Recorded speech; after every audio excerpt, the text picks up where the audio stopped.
Good day everybody and welcome back to Chef's Choice. The best thing about Australia doing a selection show is that we could watch it here relaxed on a Saturday morning live. So I'm ready to immediately make my review. And oh boy, there's a lot to say. First of all, I don't agree with the winner at all, but we get to that in a jiffy. In the end, I think I would have sent Courtney Act or Electric Fields.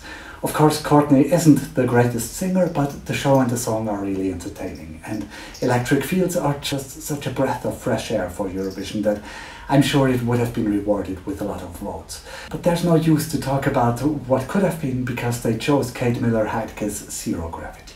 Zero gravity.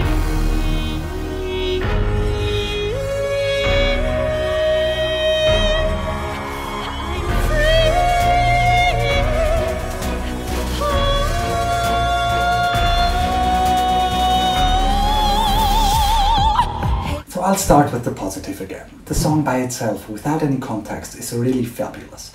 It's quirky, it's fun, it's well sung, it's Eurovision friendly but not a safe pop song. Kate has a beautiful voice that sounded perfect in the studio version.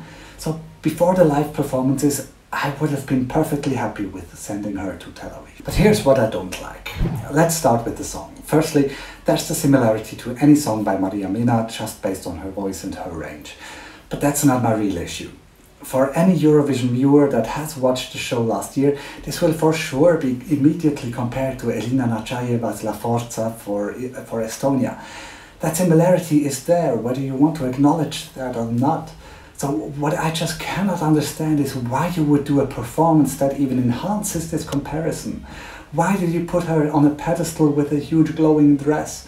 Of course there weren't any projections, but come on. But even with that I could have lived, thinking maybe that's just what they're doing in Australia, where people might not have watched the show last year or whatever. But that whole performance was a mess. To me it seems there were 3 different people with 3 different ideas for the staging and everyone's idea was implemented.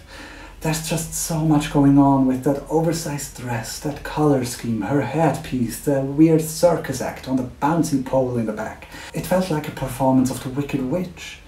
Eurovision is not a circus, Australia. But even besides the staging, Kate had pitch issues, she had timing issues, and the facial expressions felt like she used all her focus on not falling off the pedestal. So what would I do to improve this mess? First of all, I would fire everyone that was involved in coming up with that staging. Seriously. Then I would go back to the drawing board and come up with something unique that has no resemblance to Estonia last year. Use the title of the song as inspiration, make it clean, get Dami Im's team back and go with less is more. Make her slightly hover above the stage just to give an impression of weightlessness, or make her float in space for all I care if you want to stick with an exaggerated performance.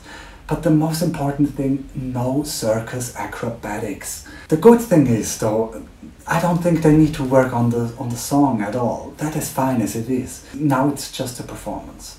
So is it a top or a flop? Before the live performances, I would have said this would easily qualify and even get into the top 10 maybe, despite the acoustic resemblance to La Forza. But now I don't know what to believe.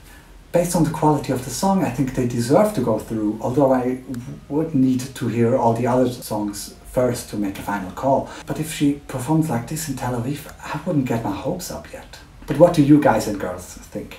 Do you really like this staging? Where will it end up in Tel Aviv? Tell me in the comments below. For now, thank you so much for watching and I'll see you soon. Bye.